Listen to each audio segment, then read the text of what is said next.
reality. You will have noticed yesterday Eritrea withdrew from the IGAD. Not that it is a serious organization, but maybe it's a sign of something brewing. And maybe about 2 or 3 weeks ago, the Ethiopian foreign minister gave a speech in relation to Eritrea. Eritrea, look, during the Tigray war, Eritrea basically disarmed Ethiopia. So many divisions of the Ethiopian army, they attacked Tigray from Eritrea. And when they left all of their weapons in Eritrea, except their uniform. There was the military, there was the security apparatus. Remember, we did not know who the security leader is. I think for many years it was Getachew, but you did not know what he looked like. Even today, we don't know what he looks like. Reality. You will have noticed yesterday Eritrea withdrew from the IGAD. Not that it is a serious organization, but maybe it's a sign of something brewing. And maybe about 2 or 3 weeks ago, the Ethiopian foreign minister gave a speech in relation to Eritrea, where basically, I think you have read it because you shared the article yesterday with me. His point essentially is that Eritrea is a troublemaker, that it has some sort of birth defect, and that it is up to Ethiopia to correct Eritrea in some sense. And you put everything together, and then the port issue, and the picture that emerges is not a positive one. What are your readings in terms of Ethiopia and Eritrea?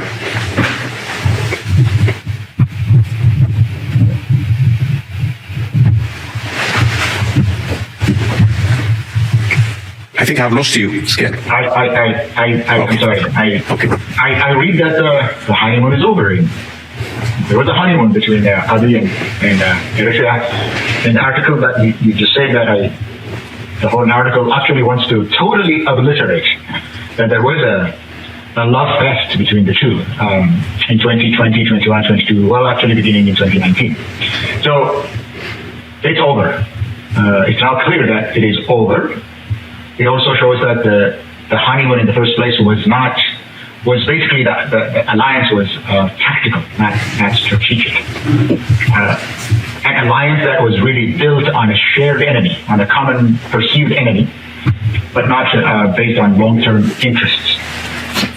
So that has ended. That short love fest has basically ended. That now that the division is clear, the force line is clear. It's visible that Eritrea. Look, during the Tigray war, Eritrea basically disarmed Ethiopia. So many divisions of the Ethiopian army, they attacked Tigray from Eritrea. And when they left all of their weapons in Eritrea, except their uniform. In fact, the Eritreans told the Ethiopian soldiers, you can't even take a shower here, just go and do it in your own country. So they left everything, the tanks, the automatic weapons, the long-range guns like the cannon and all those heavy weapons and light weapons and medium-range weapons, all kinds of munitions were left in Eritrea. So Ethiopia, by their own miscalculation, by their own short-term personalist relationship against a common enemy, perceived common enemy, by the way. Maybe the TPLF, the Eritrean leader had personal grudges against the TPLF that are real, personally, not Eritrea, but personally. He had wanted revenge, not a long-term issue, but a revenge for what had happened to him under the TPLF. And the TPLF went to war in 1999, 1980, 98, and 2000, not for the TPLF, but for Ethiopia. But right now we're about, if we believe what the PP government is saying, that all of this didn't happen. So Eritrea disarmed Ethiopia, but now they feared that Ethiopia might be rearming itself against Eritrea. So there is really an armed, what is it called, the competition for arms or arms race in the Horn of Africa. A huge arms race in the Horn of Africa. Ethiopia is rearming, Eritrea is rearming, and the whole region is being armed. So there is this competition. Eritrea also fears, they've been fearing this, that the political fragmentation based on ethnic lines in Ethiopia might spill over to Eritrea. That is a concern for Eritreans. I know some elite sycophants say, oh, it's none of your business. But the Eritrean president speaks of this not because he fears it for Ethiopians, but he fears that it might spill over to Eritrea.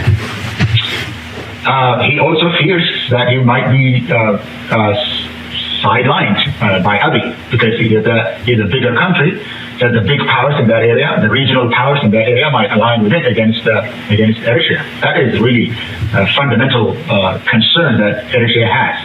Not the little things that they talk about, ports and all that, but these are the fundamental disagreements that came to the surface once the honeymoon is over. And on the Ethiopian side, Ethiopia resents Eritrea's autonomy, because an autonomous Eritrea, and really this is important, an autonomous Eritrea could destabilize Ethiopia by supporting the dissident forces. Eritrea could do more damage internationally through its connections with like-minded leaders in the region and outside the region. Eritrea has a strategic position in the Red Sea area, which they might farm out to one or the other power, the middle power, or any other power in that region, that they have that attraction. Eritrea also resents Eritrea's continued rearmament or militarization, because an Eritrea that is autonomous, and an Eritrea that is heavily militarized, and an Eritrean leader adept at subverting his enemies. Keep in mind that he's been in power for more than 30 years, but pitting one group against the other through his machinations, internationally and locally. He's a very mercurial leader. So Abiy fears that he might be the chosen leader if there is a regional normalization. All of these factors are really structural. So could this lead to war? I don't know. It looks like the Ethiopians are retreating. That Horn review is basically revealing a couple of issues that we might go to war.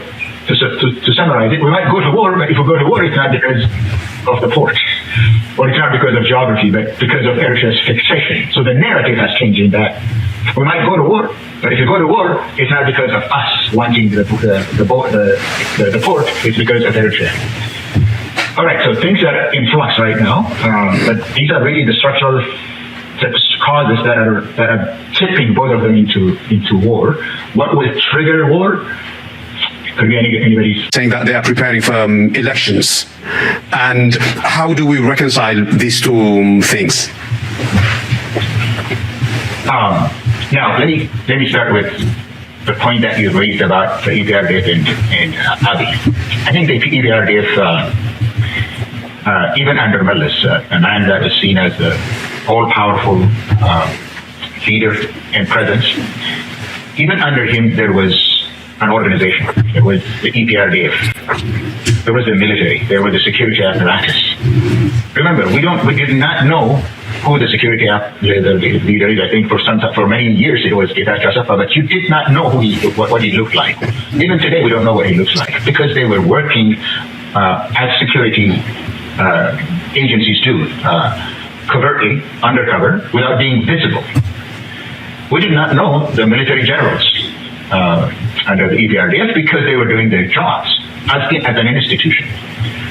Probably we know the chief of staff. Other than that, we don't know we did not know under the EPRDF who the commander of that corps or that command or that division. We now know all of them. We now know all of them because the structure is not working. Even the military is connected to only one man, to Abiy, and they take their orders from him, and he divides them. He divides and conquers even the institution of the military. He has multiple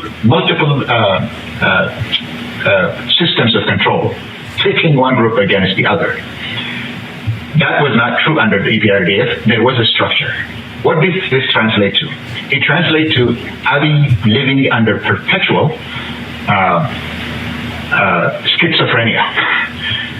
He lives everybody is his enemy. Even his apparent supporters in the security structure, in the military structure, in the administrative structure, they are not ideologically aligned with him. They have no confidence in him. He doesn't keep them in one place. He reshuffles his cabinet every now and then, 85 times since he came to power, for God's sakes. So what I'm trying to say is that this is a one-man rule. It's a personalist dictatorship. So he lives in this field of paranoia, so he has to be really brutal.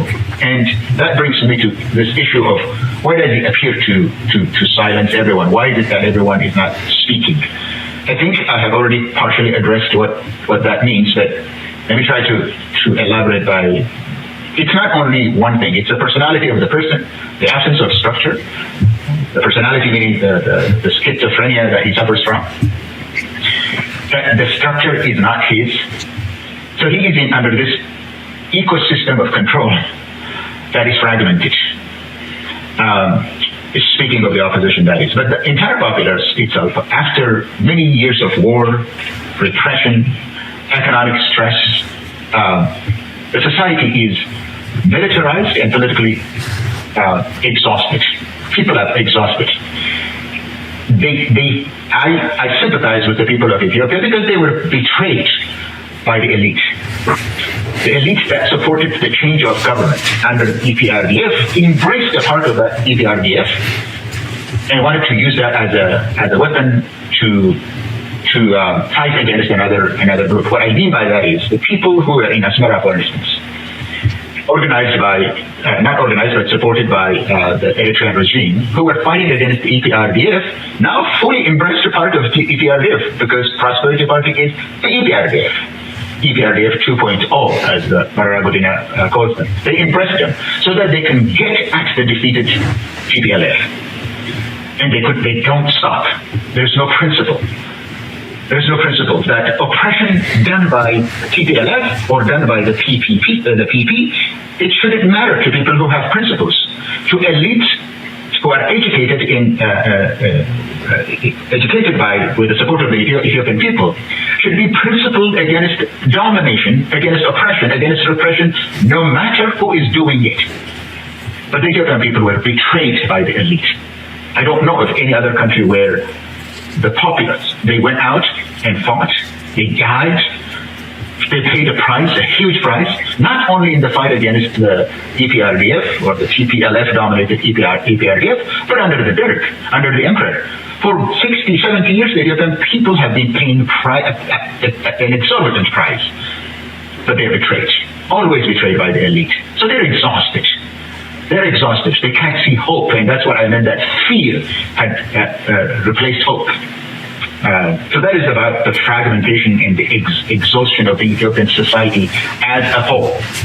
Secondly, every major constituency, the Oromo, the Amara, the Tigrayan, the urban youth, the elite, are divided internally, divided ideologically, divided ethnically. And even though this was in place, for God's sake, even though this was in place, at the time it was in place, but this regime had used it to widen the difference, to widen the gap between these constituencies. They are internally divided. So fragmentation prevents coordinated outrage. Even when injustice abounds, even when injustice is obvious, even when injustice is beyond any human being's ability to bear, if there is no organized, coordinated body, it's very difficult to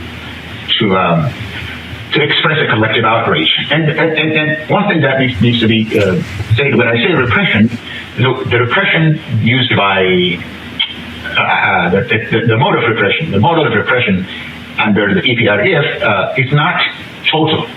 It's not blanket. It's selective repression. The state no longer relies on mass arrests alone. It does that in some places, but it also uses targeted persecution, such as people like Taye. It uses as a case for a demonstration. You go against me, this is what happens to you. Taye was the most loyal, fervent servant of this state, a public servant. But once he criticizes, look at what happens to him. So there is this targeted persecution. Others were killed, like Matteo Urdesa or Hachalu Hundesa. They were killed. By the way, Hachalu became popular not during the protest, but before, in the lead up to the protest. That's when he was articulating the situation that the Oromo people were under. So this targeted persecution under the PDP government is the model that they use for persecution. The other is the legalistic, using the legal apparatus to repress the anti-terror laws that are used left and right for small infractions and for alleged group crimes. The courts, we just used the Italian case, the court that found him responsible for possession of arms sentenced him to 7 years.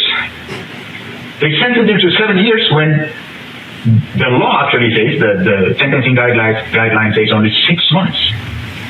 All right? So there are also economic pressures that they use, jobs, licenses, contract awarded or denied. All of this creates fear, total fear without dramatic spectacles that could trigger mass resistance.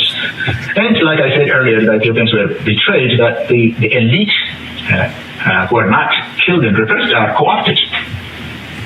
Many of the opposition, the putative opposition figures, are within the system. They are within parliament, and they are within the advisory bodies to the prime minister or the president of the Oromia region or any other regional administration.